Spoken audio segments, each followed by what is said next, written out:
সবাইকে target hertz করে স্বাগত। চলছে কোয়ান্টিটেটিভ অ্যাপটিটিউডের সমাধান পর্ব। এই সমাধান পর্বে আজকে আমরা আলোচনা করব সরল সুদ নিয়ে। চ্যাপ্টার 22 থেকে সরল সুদ। এই সরল সুদে এর আগে আমরা 36 পর্যন্ত করেছি। আজকে আমরা 37 থেকে তার পরবর্তী অঙ্কগুলো করব। তো যারা যারা এখনও পর্যন্ত চ্যানেলটিকে সাবস্ক্রাইব করনি তাদেরকে বলবো, এই চ্যানেল সাধারণত এই চ্যানেলে আর.এস. আগরওয়ালের কোয়ান্টিটেটিভ অ্যাপটিটিউড এর সম্পূর্ণ সমাধান এবং চ্যাপ্টার ওয়াইজ এবং নানা ধরনের পরীক্ষার উপযোগী নানা ধরনের সিরিজ থাকে। এখানে যেরকমের রিজনিং, যেরকমের শর্টকাট মেথড, সব কিছুই ভিডিও এর মধ্যে পাবে। তোমরা যদি পুরনো ভিডিওগুলো দেখো অবশ্যই দেখতে পাবে, সেখানে পরীক্ষার উপযোগী প্রচুর ভিডিও আছে, নতুন নতুন সিরিজ আসছে। অবশ্যই তোমাদের ভীষণ কাজে লাগবে এই চ্যানেল। তো প্রথম থেকে শেষ পর্যন্ত যারা যারা এই চ্যানেলের সঙ্গে আছো তাদেরকে অসংখ্য ধন্যবাদ। যারা এখনও সাবস্ক্রাইব করনি তাড়াতাড়ি সাবস্ক্রাইব করে নাও। তো শুরু করা যাক আজকের পর্ব। আজকের পর্বের যে আমরা যেগুলো আলোচনা করব সেগুলো হচ্ছে 37 থেকে তার পরবর্তী অঙ্কগুলো। প্রথম অঙ্ক তোমরা স্ক্রিনে দেখতে পাচ্ছ। এখানে বলেছে এক ব্যক্তি 400 টাকা 2 বছরের জন্য, 550 টাকা 4 বছরের জন্য এবং 1200 টাকা 6 বছরের জন্য জমা রাখলেন। সে মোট 1020 টাকা সরল সুদ হিসেবে পেল। তো বার্ষিক সুদের হার কত হবে? তো এখানে এই অঙ্কটার ক্ষেত্রে তিনটে আলাদা আলাদা অপশান দেওয়া আছে। তিনটে আলাদা আলাদা করে এর ডাটা দেওয়া আছে। তো সেখানে আছে কি আসল আছে এবং তার সঙ্গে সঙ্গে সময়টা আছে। এখানে কোনো কোথাও সুদের হারটা দেওয়া নেই। তো এই ক্ষেত্রে আমাদের প্রত্যেকটার আমরা সুদের হার ধরে নেব, প্রত্যেকটা সুদের হার একই হবে। সেখান থেকে সরল সুদটা ধরে নেব, এই সরল সুদটা বের করব প্রত্যেকটার ক্ষেত্রে এবং সেগুলো যোগ করে দিয়ে 1020-র সঙ্গে সমান করব। কারণ 1020-তে এখানে বলেছে যে 1020টা হচ্ছে মোট সুদ। তো সেখান থেকে আমরা ওই যেটা ধরেছিলাম সুদের হারটা, সেই সুদের হারটা সহজেই নির্ণয় করতে পারবো।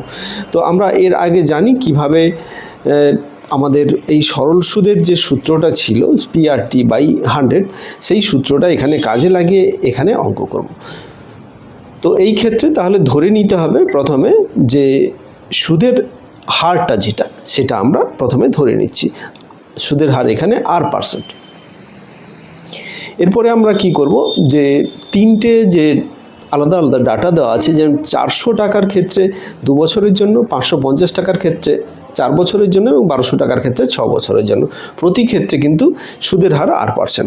সেই জন্য প্রথমের ক্ষেত্রে 400 গুণিতক R গুণিতক 2/100 PRT/100 এই সূত্র কাজে লাগিয়ে, দ্বিতীয়টার ক্ষেত্রে 550 ইন্টু R ইন্টু 4/100, তৃতীয় ক্ষেত্রে 1200 প্লাস ইন্টু R ইন্টু 6/100। তো এই সবগুলোই ডাটা দেওয়া আছে। সেই ডাটাগুলোকে কাজে লাগিয়ে তিনটে সরল সুদ বের করে তিনটে যোগ করলাম। এখানে মোট সরল সুদের কথা বলা আছে 1020 টাকা। এটা সমান তিনটে যোগ করে যেটা পেলাম সেটা হচ্ছে 1020। এবারে এখান থেকে আমরা ক্যালকুলেশন করব। ক্যালকুলেশন করার একটা পদ্ধতি হচ্ছে, এখানে আমরা কোনোটা পুরো 100 কেটে দিতে পারি, দুটো শূন্য, আবার কোনোটা কি করতে পারি যে একটা শূন্য কাটবো। তো তার ফলে কি হবে, নিচে যেহেতু আলাদা আলাদা হয়ে যাবে, যার ফলে আবার লসাগু করে আবার অন্যরকম ভাবে ক্যালকুলেশন করতে হবে, ক্যালকুলেশন দীর্ঘায়িত হবে। সেই জন্য আমরা কি করব, একটা করে শূন্য আমরা কাটবো। তাতে করে কিন্তু নিচে সবসময় 10 থাকবে। খেয়াল রাখতে হবে যে নিচটা যদি একই থাকে লসাগু করার দরকার হবে না, খুব সহজে ক্যালকুলেশন হবে। এই ক্যালকুলেশনের যে পদ্ধতিগুলো, এইগুলো কিন্তু প্রত্যেকটা অঙ্কের ক্ষেত্রে আমি দিয়ে যাই বারবার। এই টিপসগুলো কিন্তু খুব গুরুত্বপূর্ণ। সবসময় কিন্তু শর্টকাটের উপর নির্ভর করলে হবে না। এই ক্যালকুলেশনগুলো কিভাবে মাথা কম ব্যবহার করে করা যায় সেটাও আমাদের জেনে নিতে হবে। তো পরীক্ষা হলে যতটা মাথা কম ইউজ করা যায় তত কিন্তু বেশি নাম্বার পাওয়া যাবে। তো সেই মাথাটা যখন বেশি ইউজ হয়ে যাবে তখন কিন্তু কনসেন্ট্রেশন ধীরে ধীরে কমে যায়। সেই জন্য আমাদের খেয়াল রাখতে হবে যত কম ক্যালকুলেশনে উত্তরে পৌঁছানো যায় সেটা সবসময় রাখতে হবে। এই ক্ষেত্রে আমরা তিনটে ক্যালকুলেশন করলাম। ক্যালকুলেশন করে আমরা 1000, এখানে 10 গুণ হবে, 1020-র সঙ্গে 10 গুণ হবে, ওটা হয়ে যাবে 10,200। এবারে আমরা এখানে আর যতগুলো পেয়েছি 80 আর 220 আর 720 আর এই সবগুলো যদি যোগ করি এক্ষেত্রে আমরা পাবো 1020 আর সমান 10,200। এখান থেকে আর বের করলাম, এখানে ভাগ হয়ে গেল, ভাগ হয়ে 10 দিয়ে কেটে যাবে। তাহলে দেখতে পেয়েছো যে ক্যালকুলেশনটা কিন্তু খুব সহজে হয়ে গেল। এখানে বির দাগের অপশানটা কারেক্ট অপশান, যেখানে 10% হবে উত্তর। তো এই ক্যালকুলেশন কিন্তু সবসময় মাথায় রাখতে হবে, ক্যালকুলেশনটা কিভাবে ইজি করা যায়। এই ধরনের জিনিসগুলো আগেও আলোচনা করা হয়েছে। প্রত্যেকটা অঙ্কের ক্ষেত্রে কিন্তু আলাদা আলাদা ক্যালকুলেশন, কিভাবে স্ট্র্যাটেজি আলাদা আলাদা, কিভাবে আমরা ক্যালকুলেশনকে ছোট করব, কিভাবে মাথা কম খাটিয়ে ক্যালকুলেশনটাকে আমরা অ্যান্সারের দিকে নিয়ে যাব, এইগুলো কিন্তু হচ্ছে আসল জিনিস এই অঙ্কের ক্ষেত্রে। এখানে কিন্তু নাম্বার অনেক পার্থক্য করে দেয়। প্রতিটা অঙ্কে ক্ষেত্রে একটু যদি মাথা খাটিয়ে দেখো, অঙ্ক যদি কোনো একটা পরীক্ষায় 30টা অঙ্ক থাকে, সেখানে যদি প্রত্যেকটা অঙ্কে 1 সেকেন্ডও বাঁচাতে পারি, তাহলে 30 সেকেন্ডও কিন্তু বেঁচে আছে। 30 সেকেন্ডে একটা 3-4টা অঙ্ক হয়ে যেতে পারে, 2-3টে অঙ্ক তো মিনিমাম হতে পারে। সেক্ষেত্রে কিন্তু র্যাঙ্কটা কতটা এগিয়ে যেতে পারে সেটা কিন্তু লক্ষণীয় বিষয়। তো সেই জন্য এদের স্ট্র্যাটেজি ফলো করতে হবে। চলে আসছি পরবর্তী অঙ্কে।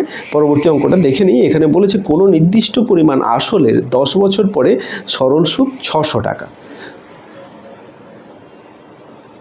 আচ্ছা, ওপরের যেটা হয়েছে যে এইখানে পার্সেন্টেজ, এটা হবে 10%।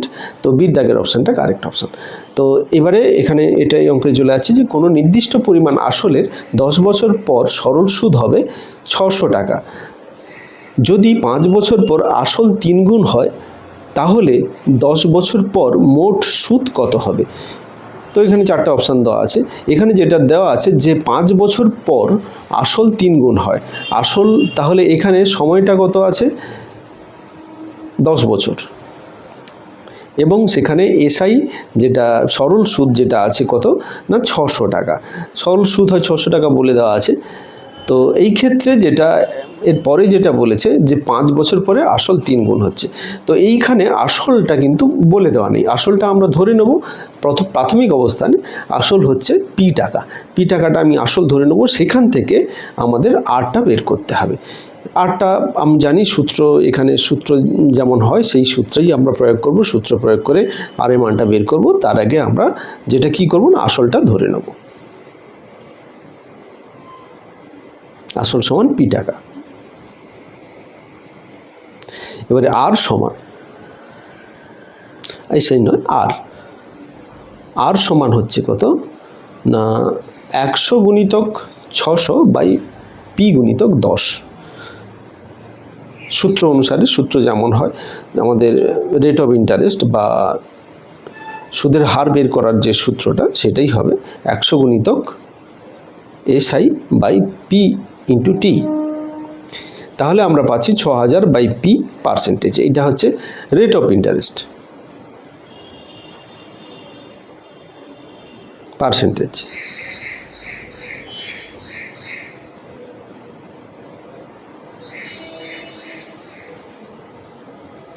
এটা হলো। এবারে আমরা কি করব, এখানে বলা আছে যদি 5 বছর পরে আসল 3 গুণ হয়, সেই ক্ষেত্রে আমাদের কি করতে হবে না 5 বছর, প্রথম 5 বছরে, এখানে প্রথম 5 বছরের ক্ষেত্রে আমরা বের করব। প্রথম 5 বছর ক্ষেত্রে সরল সুদ যেটা হয় সেটা আমরা বের করে নেব। সেক্ষেত্রে আসলটা পি হবে, আর সুদের হার তো আমরা পেয়েছি 6000 বাই পি, এবং 5 বছরের সময়টা টি হচ্ছে 5। তো সেখান থেকে আমরা ক্যালকুলেশন করব পি আর টি বাই 100। সেই সূত্র বসিয়ে এখানে পি গুণিতক 6000 বাই পি ইন্টু 5 বাই 100 এইটা করলাম। পি আর টি বাই 100 সূত্র কাজে লাগিয়ে যে ডাটাগুলো আমরা পেয়েছি সেই ডাটাগুলোকে কাজে লাগিয়ে এখানে আমরা এটা পেলাম। এরপরে এটাকে ক্যালকুলেশন করব। 100 দুটো শূন্য কেটে গেল, 6 5 30, পিপি কেটে গেল, তাহলে 300 টাকা। এটা হচ্ছে কি 5 বছরের সরল সুদ। 5 বছরের সরল সুদটা কিন্তু পেয়ে গেলাম আমরা। এটা প্রথম 5 বছর। এইবারে তার পরবর্তী 5 বছরের ক্ষেত্রে প্রথম 5 বছরের শেষে কিন্তু আসল 3 গুণ হচ্ছে।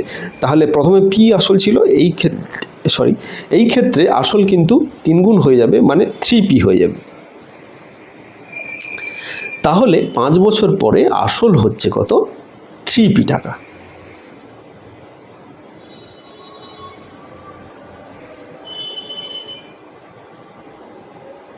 এবারে আমাদের যেটা বের করতে হবে, শেষ 5 বছরে যে সরল সূত্রটা হয়েছে সেই সরল সূত্রটা বের করতে হবে। সরল সুদের নিয়ম যে সূত্র ছিল PRT/100, সেই সূত্রকে কাজে লাগিয়ে আমরা বের করব। এখানে P সমান হবে 3P, আর এখানে সময়টা হচ্ছে 5 বছর, আর আরটা যেটা হচ্ছে 6000/P যেটা আমরা বের করেছি সেটা বাই 100, এটাই হবে। এখানে আমরা ক্যালকুলেশন করব এটাকে শেষ 5 বছরের সরল সুদ।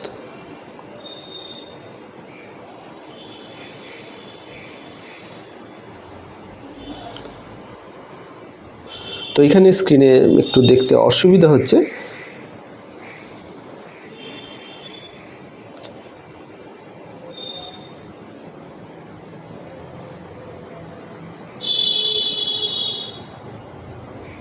অনেক সময় কি হয় এই টেকনিক্যাল জিনিসগুলো একটু খেয়াল থাকে না, অঙ্ক করতে করতে এইগুলো অনেক সময় সমস্যা হয়, সেই জন্য মাঝে মাঝে এই সমস্যাটা হয়। ওটা কোনো ব্যাপার নয়, এটা যখন উঠিয়ে নেব ওটা পরিষ্কার দেখা যাবে।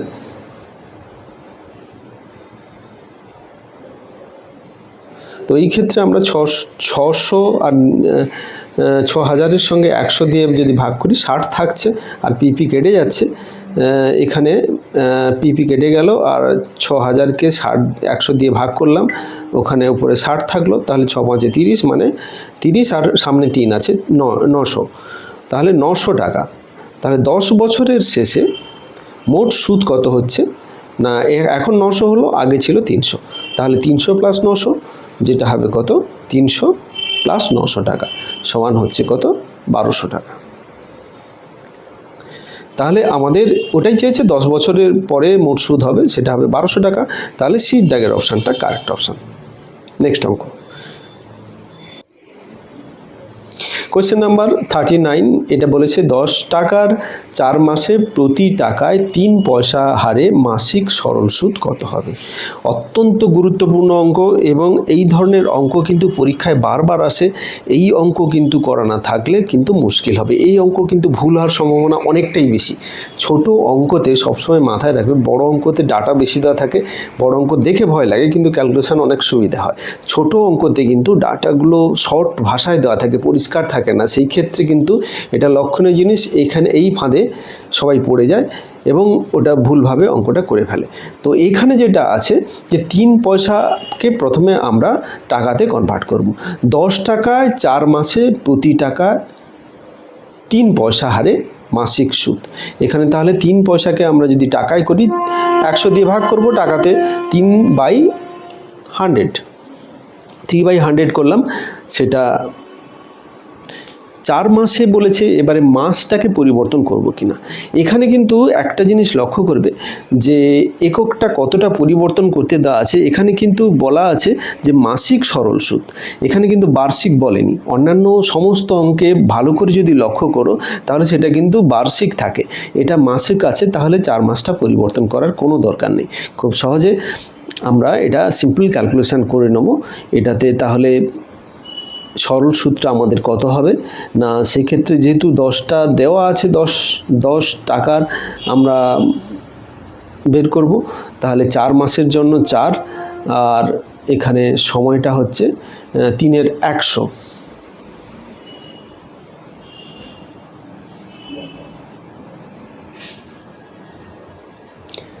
সরল সুদ হবে 10 গুণিতক 4 গুণিতক 3 এর 100, 0 0 কেটে গেল একটা, তাহলে বাকি পড়ে থাকলো কত, 12/10 মানে 1.2। এটাকে যদি টাকায় করি 1.20 টাকা বা 1 টাকা 20 পয়সা এটাতে চলে আসবে।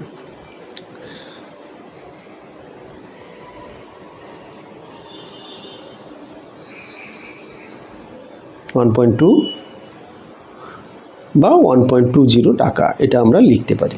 তো এইভাবে অঙ্ক করতে কিন্তু অনেকের এই সূত্রটা কিভাবে করা হলো তোমাকে এটাতে নানা রকমের বুঝতে অসুবিধা হয়। এটাকে আমি ঐকিক নিয়মে সিম্পলভাবে করতে পারি, খুব সহজভাবে। যে এখানে যেটা আছে যে আমাদের 1 টাকায় 1 মাসের সুদ কত হচ্ছে, 1 টাকায় 1 মাসের সুদ হচ্ছে 3 টাকা, 3 পয়সা, 3 পয়সা, কারণ প্রতি টাকায় 3 পয়সা হারে মাসিক সুদ বলেছে। তাহলে মাসিক সুদ মানে 1 মাসের সুদ, আর এখানে প্রতি টাকায় বলতে 1 টাকায়, তাহলে 1 টাকায় 1 মাসের সুদ হচ্ছে 3 পয়সা। এটা আমাদের পরিষ্কার হলো। এরপরে এখান থেকে আমরা বলতে পারি যে এই ক্ষেত্রে পিটা হচ্ছে 10 টাকা, টি হচ্ছে 4 মাস এবং সুদের হার হচ্ছে 3 পয়সা পার টাকা। 1 টাকাতে 3 পয়সা,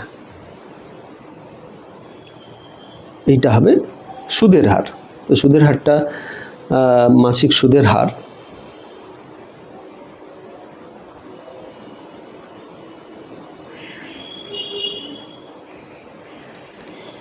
এই হচ্ছে ডাটা, এই ডাটাগুলো দেওয়া আছে। এইবারে এটাকে ঐকিক নিয়মের মাধ্যমে যদি করি তাহলে 1 টাকার 1 মাসের সুদ 3 পয়সা, এখানে আমরা পরিষ্কার বুঝতে পারছি 1 টাকার 1 মাসের সুদ 3 পয়সা, আগে যেটা পুরোটা এখানে ব্যাখ্যা করা হয়েছে।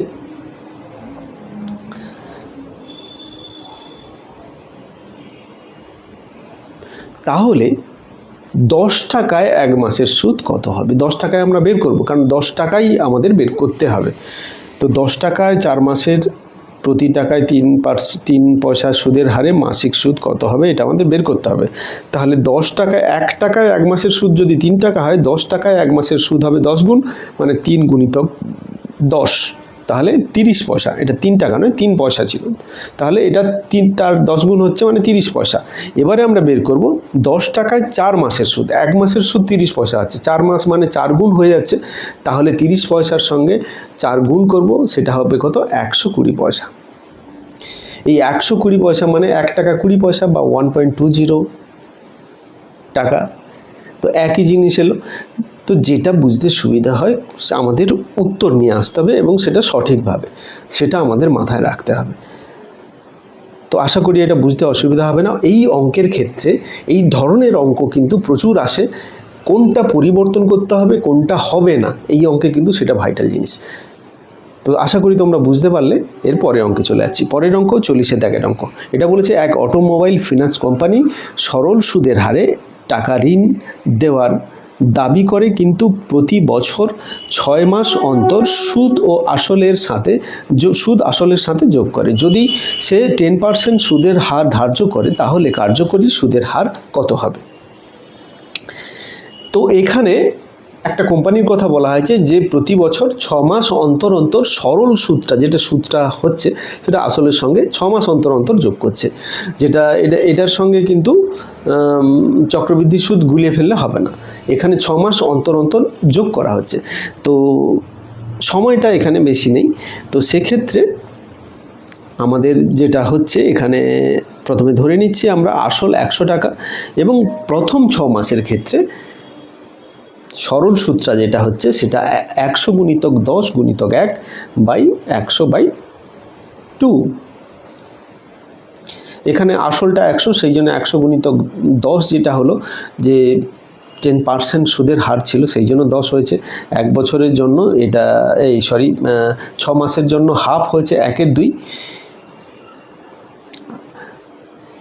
আর নিচে তো 100 ছিলই, PRT/100 এইটা কাজে লেগেছে। এখানে টিটা হাফ হয়েছে, আর কিছু না। এটা কাটাকুটি করলে 100 কেটে যাচ্ছে এবং 10কে 5 দিয়ে 2 দিয়ে কাটলে 5 হবে, তাহলে 5 টাকা।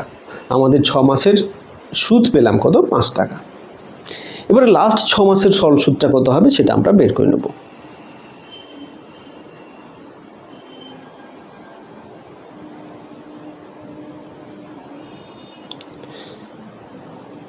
লাস্ট 6 মাসের সরল সুদ হবে কত হবে না, আমাদের তো 5 টাকা এখানে হয়েছে, ছিল 100 টাকা, আমাদের শেষ 6 মাস অন্তর অন্তর যোগ হয় বলেছে, তাহলে এই 100-র সঙ্গে 5 যোগ হয়ে যায় আসল তৈরি হবে, তার মানে 105 টাকা আসল হচ্ছে এক্ষেত্রে।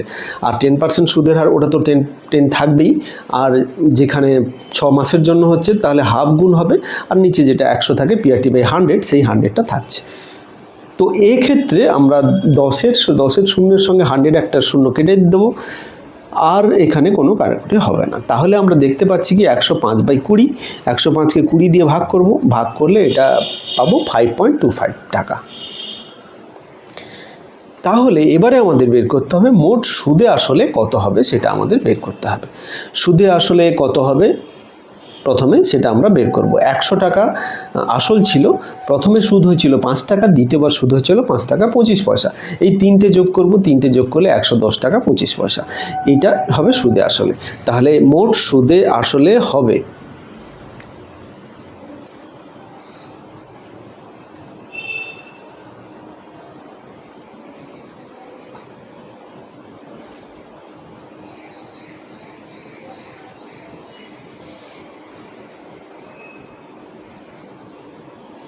110 টাকা 25 পয়সা।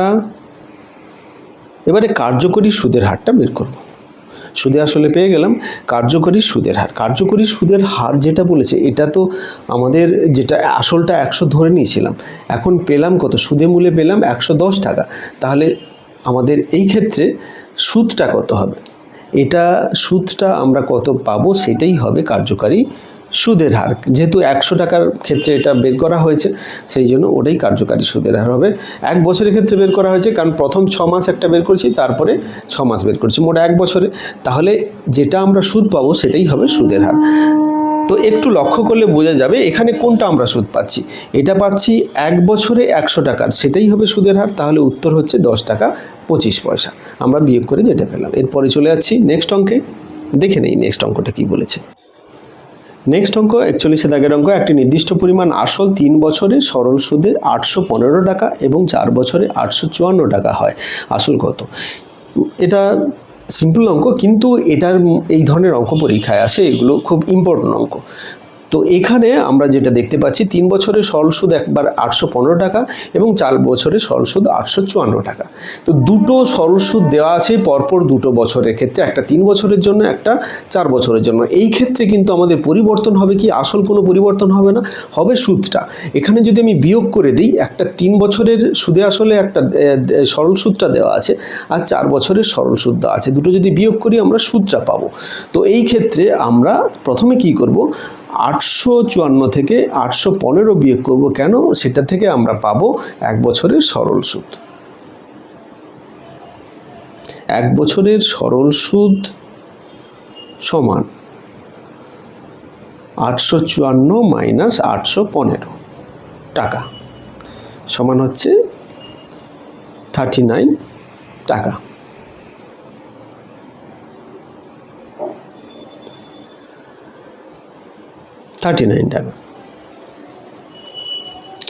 এবারে আমাদের যেটা বের করবো এখন 3 বছরের সরল সুদটা। 3 বছরের সরল সুদ কেন বের করব না, 3 বছরে এখানে যেটা দেওয়া আছে যে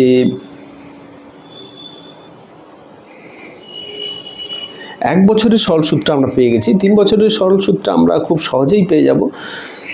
সেটা হবে কত? এটা গুণিতক 3, কারণ এর তো আলাদা কোনো পরিবর্তন হচ্ছে না, এটা ঠিক একই হারে বাড়তে থাকছে। সেই জন্য এটাকে 3 দিয়ে, যদি 39কে 3 দিয়ে গুণ করি 117 হয়, সেটাই হবে 3 বছরের সরল সুদ।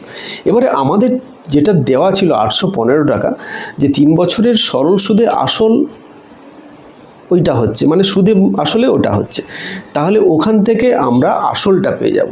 এই যেটা দেওয়া আছে 815 854, এটা কিন্তু সুদ নয়, এটা হচ্ছে সুদে আসলে।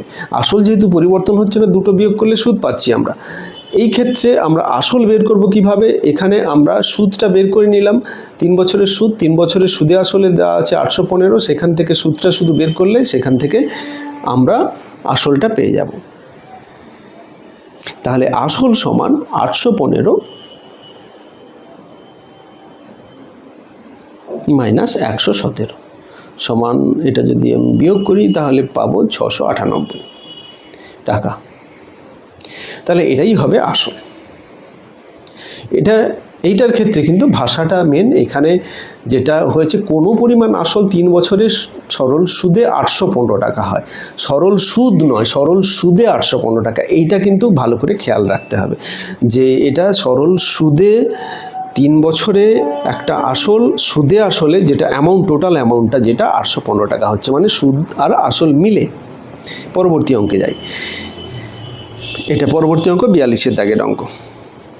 সরল সুদে ধার দেওয়া কোনো আসল 2 বছরের সুদে আসলে 720 টাকা এবং আরও 5 বছরে 1020 টাকা হয়, আসল হলো।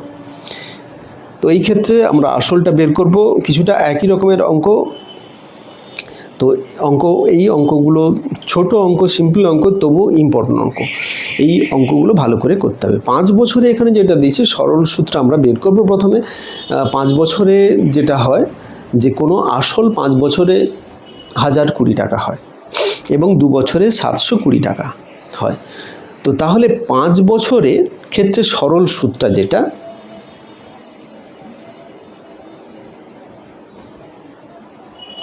সেটা হচ্ছে কত না 1020 মাইনাস 720।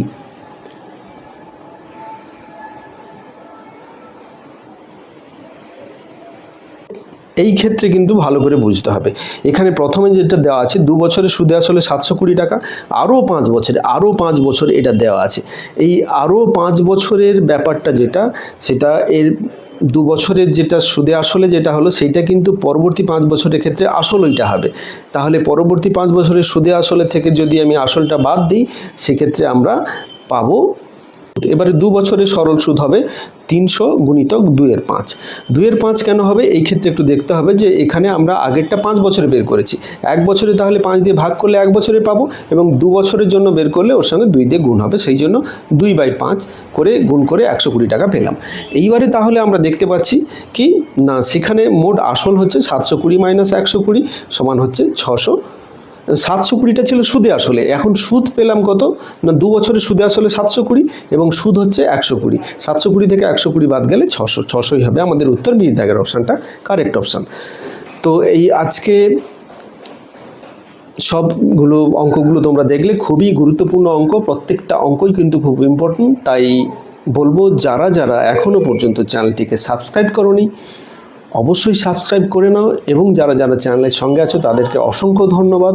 যদি ভিডিওটি ভালো লাগে অবশ্যই বন্ধুদের মধ্যে শেয়ার করো এবং একটি লাইক করে দাও। আজকে এই পর্যন্তই, পরবর্তী ভিডিওতে আবার দেখা হবে।